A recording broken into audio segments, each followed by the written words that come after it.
anniversary sa inyo. Dito lang yan kanapit. Ha? Dito na lang. Dito? Bonfire na kayo dito? Ito kayo, kung tatanungin ka, kung... Ito na kuha ni Doc. Ha? Ito na kuha ni Doc Resort. Ito yung 23 na, no?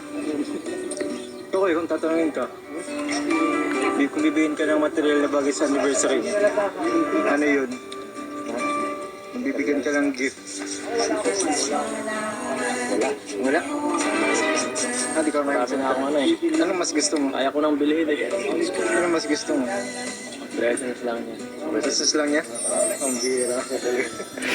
Pesos lang niya. Dalas-dalasad lang yan.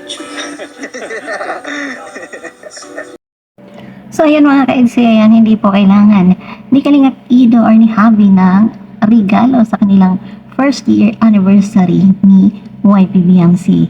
Ang importante para sa kanya at grabe, napakahalaga po sa kanya, syempre, ang ating baby Beyonce. So malapit na talaga at bising-bising ang lahat sa kaka-prepare ng kanilang first year anniversary. So mga abang tayo guys, ayan, please don't forget to subscribe Kalingap Rab, Kalingap Ido, and the rest sa mga team Kalingap.